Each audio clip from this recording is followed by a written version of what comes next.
Hello दोस्तों, जय हिंद। स्वागत है आपका आपके यूट्यूब चैनल स्टडी अनलिमिटेड 07 में। दोस्तों आज हम शुरुआत करने वाले हैं एनटीपीसी में जो पिछले वर्ष में 133 जो शिफ्ट हुई थी उसके जितने भी जीके और जीएस के जो क्वेश्चन है दोस्तों उसको हम कवर करने वाले हैं। ठीक है, कितनी शिफ्ट हुई थी? टोटल 133 शिफ्ट हुई थी। डेली हम यहाँ पर कवर करेंगे दोस्तों।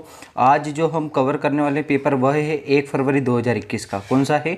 1 फरवरी 2021 का। आई होप दोस्तों आपको वीडियो पसंद आएगा। अगर पसंद आता है तो अपने दोस्तों में शेयर कीजिएगा। ठीक है दोस्तों, वीडियो में अंत तक बने रहिएगा क्योंकि मैंने इसमें जितने भी जीके जीएस के क्वेश्चन हैं सभी डाल रखे हैं। अगर आपको वीडियो पसंद आता है तो डेली आप क्लास को अटेंड कीजिएगा। ठीक है, शुरुआत करते हैं हम आज की क्लास की। अब जो आज की हम जो क्लास शुरुआत करने वाले हैं वह है 1 फरवरी 2021 की। यहाँ पर पहला क्वेश्चन है, भारत में किस तारीख को भारत का सबसे छोटा दिन माना जाता है? किस तारीख को भारत का सबसे छोटा दिन माना जाता है? ठीक है दोस्तों, यहाँ पर ऑप्शन है आपके पास 22 मार्च, 22 जून, 22 दिसंबर या 22 अक्टूबर। तो दोस्तों इसका जो सही आंसर रहेगा वह रहेगा 22 दिसंबर। कौन सा रहेगा? 22 दिसंबर। 22 दिसंबर को जो है भारत का सबसे छोटा दिन माना जाता है। अगला प्रश्न है हमारा, भारत में निम्नलिखित में से किसे स्थानीय स्वशासन का जनक कहा जाता है? तो दोस्तों लॉर्ड रिपन जो है इसको स्थानीय स्वशासन का जनक माना जाता है। क्या माना जाता है? स्थानीय स्वशासन का जनक माना जाता है। किसे? लॉर्ड रिपन को। अगला प्रश्न हमारा, भारत सरकार द्वारा किस ग्रामीण आवास योजना को पुनः संरचित करके प्रधानमंत्री ग्रामीण आवास योजना के नाम से डाला गया था? ठीक है दोस्तों, तो यह जो है आपके पास ऑप्शन है यहाँ पर जवाहर ग्राम समृद्धि योजना, राजीव आवास योजना, इंदिरा आवास योजना, दीनदयाल अंत्योदय योजना। तो दोस्तों जो इंदिरा आवास योजना है उसी को पुनः संरचित करके किस नाम से कर दिया गया? प्रधानमंत्री ग्रामीण आवास योजना के नाम से कर दिया गया। अगला प्रश्न है हमारा, रविंद्रनाथ टैगोर ने रिक्त स्थान की वजह से नाइटहुड की उपाधि वापस लौटा दी थी। दोस्तों अंग्रेजों के द्वारा इनको एक उपाधि दी गई थी, नाइटहुड की उपाधि। ठीक है, तो इसको एक कांड हुआ था जिसका नाम था जलियांवाला बाग नरसंहार। कौन सा? जलियांवाला बाग नरसंहार। इस नरसंहार के कारण इन्होंने अपनी नाइटहुड की उपाधि लौटा दी थी। कब हुआ था दोस्तों? 1919 में। कब हुआ था? 1919 में। ठीक है, डेट थी इसकी 13 अप्रैल। क्या थी? 13 अप्रैल 1919। अब यहाँ पर एक क्वेश्चन बनता है कि जलियांवाला बाग कहाँ है? तो यह है अमृतसर में। कहाँ है? अमृतसर में। ठीक है दोस्तों, अमृतसर पंजाब। अब अमृतसर में एक और चीज़ है, क्या है? Golden temple. कौन सा है टेम्पल? Golden temple. यहाँ पर स्वर्ण मंदिर स्थित है। अगला प्रश्न हमारा, भारत छोड़ो आंदोलन किस शहर से शुरू हुआ था? तो दोस्तों मोस्ट आईएमपी, यहाँ से क्वेश्चन देखो बनना जरूरी है। हर बार जो जितने भी भारत से संबंधित आंदोलन हुए वहाँ से क्वेश्चन बने हैं, इस बार भी बनेंगे दोस्तों। अगर भारत छोड़ो आंदोलन से यहाँ से क्वेश्चन बना तो आपको भारत छोड़ो आंदोलन पूरा निपटा देना है। ठीक है, तो यह जो आंदोलन शुरू होता है बम्बई से होता है। कहाँ से शुरू होता है? बम्बई से यह शुरू होता है। ठीक है, अगला प्रश्न हमारा, निम्नलिखित में से कौन सी पुस्तक विष्णु शर्मा द्वारा लिखी गई थी? दोस्तों जो पंचतंत्र है यह पुस्तक विष्णु शर्मा द्वारा लिखी गई थी। किस काल में लिखी गई थी? तो यह लिखी गई थी गुप्त काल में। कब लिखी गई थी? गुप्त काल में लिखी गई थी। दोस्तों जो बाइबल है, बाइबल के बाद दूसरी पढ़ी जाने वाली सबसे प्रसिद्ध पुस्तक है। ठीक है, अगला, लाई डिटेक्टर यानी कि झूठ पकड़ने वाली मशीन है, उपकरण को रिक्त स्थान के रूप से भी जाना जाता है। तो दोस्तों इसको जाना जाता है पॉलीग्राफ के नाम से। किस नाम से? पॉलीग्राफ के नाम से जाना जाता है। अगला प्रश्न है हमारा, भारतीय निर्वाचन योजना के अनुसार 2020 तक भारत में मतदान करने की न्यूनतम आयु कितनी है? दोस्तों भारत में जो मतदान करने की जो न्यूनतम आयु है वह है 18 वर्ष। कौन सी है? 18 वर्ष। ठीक है दोस्तों, याद रहेगा कौन सी? 18 वर्ष। खैर बेसिक क्वेश्चन बहुत ज़्यादा पूछते हैं। अब ये जो है CBT 1 का पेपर है। कौन सा है? CBT 1 का पेपर है। प्रश्न 9, हरित क्रांति निम्नलिखित में से किससे संबंधित है? दोस्तों हरित क्रांति किससे संबंधित है? तो यह है खाद्य और अनाज उत्पादन से। किससे? खाद्य और अनाज उत्पादन से।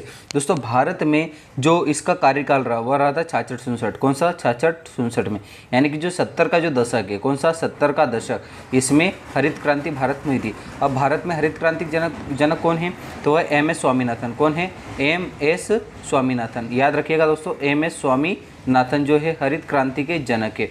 ठीक है, और नॉर्मन बोरलॉग। कौन? Norman Borlaug. यह जो है विश्व की हरित क्रांति के जनक है। कौन? नॉर्मन बोरलॉग विश्व की हरित क्रांति के जनक है। ठीक है दोस्तों, याद रहेगा आपको, नॉर्मन बोरलॉग और MS स्वामीनाथन। MS स्वामीनाथन भारत के और विश्व के नॉर्मन बोरलॉग। अगला प्रश्न हमारा, पूना समझौता कब हस्ताक्षरित किया गया था?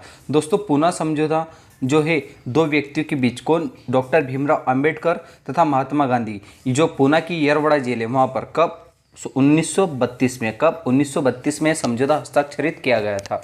ठीक है। अगला, प्लासी के युद्ध के समय बंगाल का नवाब कौन था? तो प्लासी के युद्ध के समय जो बंगाल का नवाब था वह था सिराजुद्दौला। कौन था दोस्तों?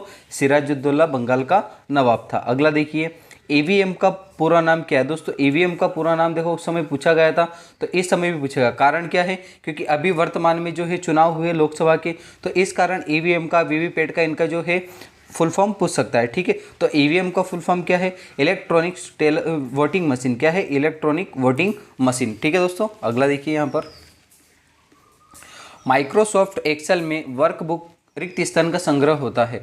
तो इसमें जो है वर्कशीट्स का संग्रह होता है। किसका?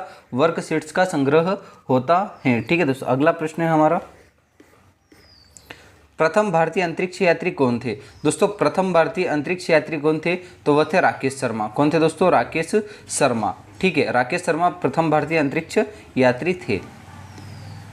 विश्व पर्यावरण दिवस प्रतिवर्ष किस दिवस को मनाया जाता है? दोस्तों विश्व पर्यावरण दिवस जो मनाया जाता है 5 जून को। किस तारीख को मनाया जाता है? 5 जून को विश्व पर्यावरण दिवस मनाया जाता है। अगला देखिए, एशियाटिक सोसाइटी ऑफ बंगाल की स्थापना किस वर्ष में की गई थी? दोस्तों इसकी जो स्थापना की गई थी 1784 में की गई थी। कब की गई थी? 1784 में। किसकी स्थापना? एशियाटिक सोसाइटी ऑफ बंगाल की। कब? 1784 में। ठीक है। अगला देखिए, Atal mission for rejuvenation and urban transformation यानी कि अमृत, इनमें से किससे संबंधित है? दोस्तों आपके पास ऑप्शन है, स्मार्ट सिटी के निर्माण, मूलभूत नागरिक सुविधा, या फिर शहरी आजीविका या शहरी परिवहन। दोस्तों इसका जो सही आंसर रहेगा वो रहेगा मूलभूत नागरिक सुविधाएं। क्या रहेगा? मूलभूत नागरिक सुविधाएं। अगला देखिए, हमारा सौरमंडल किस गैलेक्सी का एक हिस्सा है? दोस्तों हमारा जो सौरमंडल है, आपको यह ज्ञात होगा कि यह आकाशगंगा का एक हिस्सा है। किसका?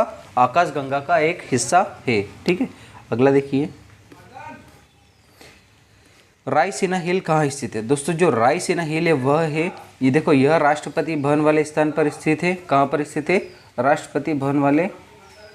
ठीक है। तो ये जो राष्ट्रपति भवन हम अपना स्थित है वह कहाँ पर है? रायसीना हिल। तो दोस्तों जो अरावली पर्वत श्रेणी है, यह रायसीना हिल उसी पर्वत श्रेणी के ऊपर आती है, और यहीं पर रायसीना हिल पर क्या स्थित है? राष्ट्रपति का भवन स्थित है। ठीक है दोस्तों। तो यहाँ पर एक क्वेश्चन बनता है, कमेंट बॉक्स में बताइएगा। खैर आसान क्वेश्चन है लेकिन बताना जरूरी है कि वर्तमान में भारत के राष्ट्रपति कौन है। ठीक है। और उनसे रिलेटेड कुछ फैक्ट भी बताइएगा। अगला देखिए, निम्नलिखित में से किसे 24 दिसंबर 2014 को भारत के सर्वोच्चतम नागरिक पुरस्कार भारत रत्न से सम्मानित किया गया? तो ऑप्शन के हिसाब से आपको बताना है। ऑप्शन है आपके पास, मुरली मनोहर जोशी, LK आडवाणी यानी लाल कृष्ण आडवाणी, दीनदयाल उपाध्याय या मदन मोहन मालवीय। तो दोस्तों उस समय जो भारत रत्न से सम्मानित किया गया था, किसे? पंडित मदन मोहन मालवीय को। किसको? पंडित मदन मोहन मालवीय को। ठीक है दोस्तों। अगला देखिए, अभी भी जैसे कि भारत रत्न मिला है तो उससे संबंधित आप सभी फैक्ट याद करके जाइएगा। ठीक है। यहाँ से क्वेश्चन बनेगा। अगला है, थायरॉक्सिन के संश्लेषण में कौन सा तत्व आवश्यक है? तो ये थायरॉक्सिन है, गले से संबंधित एक रोग है। तो यह किससे संबंधित? तो यह आयरन से संबंधित है। किससे? आयोडीन से संबंधित है। अगला देखिए, प्रोटियम में कितने न्यूट्रॉन मौजूद होते हैं? दोस्तों प्रोटियम में 0 न्यूट्रॉन मौजूद होते हैं। कितने? 0 न्यूट्रॉन मौजूद होते हैं। कितने? 0 न्यूट्रॉन मौजूद होते हैं। अगला देखिए, गुप्त साम्राज्य के निम्नलिखित में से राजाओं में से कौन एक अच्छा वीणा वादक भी था? यानी कि वह वीणा वादक में प्रसिद्ध थे। कौन थे? तो दोस्तों आपने देखा होगा समुद्रगुप्त। अब अपने को एक बात कैसे पता चली कि भैया समुद्रगुप्त जो है वीणा वादक थे? तो दोस्तों उस समय के जो इनके सिक्के थे, उन सिक्कों पर इनका चित्र प्रदर्शित किया गया है जिसमें वीणा बजाते हुए दिखे गए। कैसे दिखे? वीणा बजाते हुए दिखे। तो इससे जो है इतिहासकारों को क्या पता चला कि वीणा वादक थे। ठीक है। अगला देखिए, इकोलॉजी शब्द किसने गढ़ा? दोस्तों इकोलॉजी शब्द जो है वह गढ़ा है अर्नस्ट हैक्कल ने। किसने? अर्नस्ट हैक्कल ने इकोलॉजी शब्द गढ़ा है। ठीक है। अगला देखिए, अस्पतालों से निकलने वाले जैविक कचरे के निपटान का सबसे अच्छा तरीका क्या है? यानी कि जो अस्पतालों से निकलता है जैविक खतरा जो हानिकारक रहता है, उसको ख़त्म करने का सबसे अच्छा तरीका क्या है? तो दोस्तों वह है भस्मीकरण। क्या है? भस्मीकरण इसका सबसे अच्छा तरीका है। ठीक है।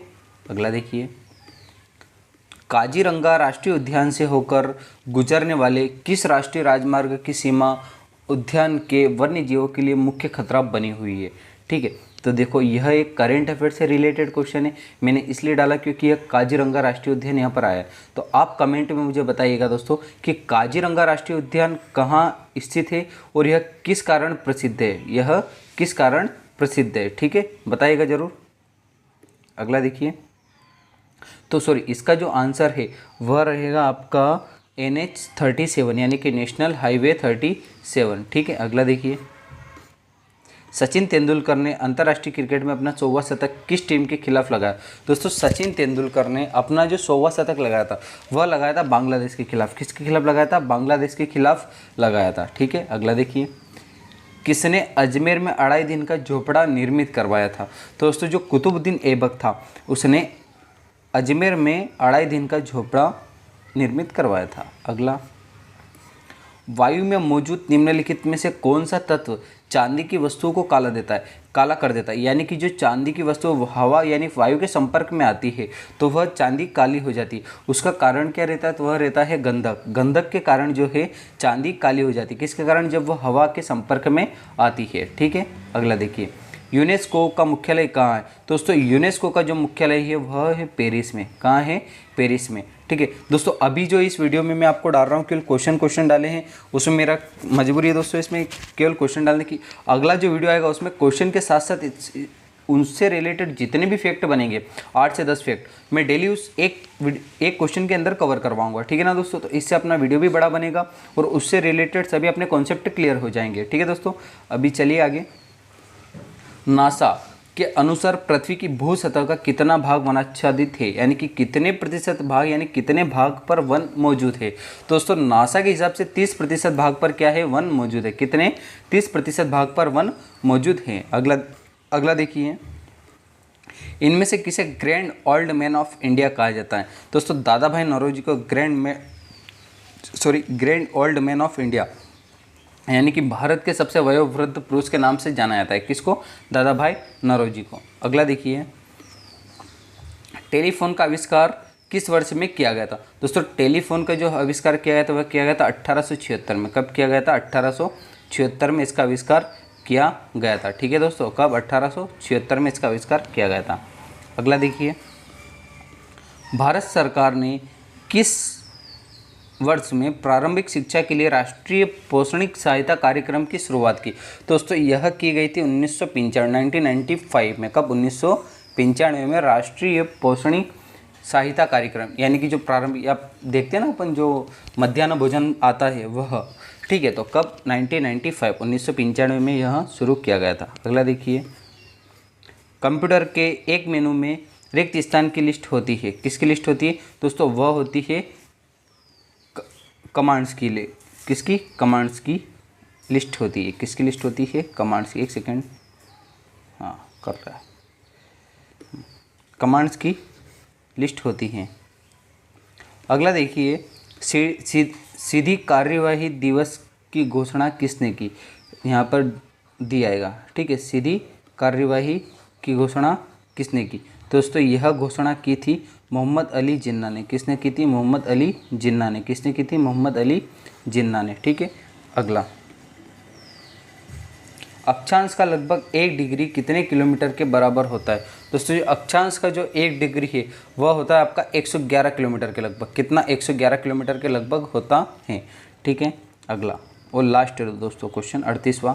अब मैंने यहाँ पर बताया था आपको कि 40 क्वेश्चन कवर करेंगे, लेकिन यहाँ पर 38 तो दोस्तों 2 क्वेश्चन जो थे करंट अफेयर के थे जो कि मेरे को ड्रॉप करने पड़े क्योंकि वह 2020 के करंट अफेयर से थे और इस बार उसका आना असंभव था, ठीक है। तो आपको करंट अफेयर पढ़ना है अच्छी तरीके से, ठीक है। स्पीडी की करंट अफेयर आती है उसको आपको पढ़ना है।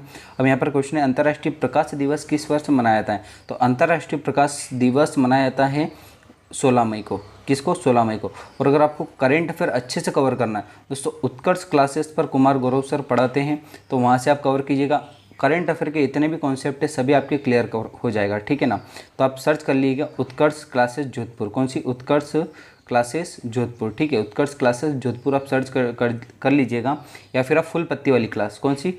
फुल पत्ती वाली क्लास सर्च कर लीजिएगा। तो यहाँ से भी आपको पता चल जाएगा। करंट अफेयर के डेली सुबह 6 बजे क्लास स्टार्ट हो जाती है, जो कि 1 से 1.5 घंटे तक की क्लास चलती है। इसमें करंट अफेयर से रिलेटेड स्टैटिक जीके और जितना भी जीके सभी कवर होता है। ठीक है दोस्तों, अगर आपको वीडियो पसंद आया हो तो लाइक कीजिए, शेयर कीजिए, सब्सक्राइब कीजिए।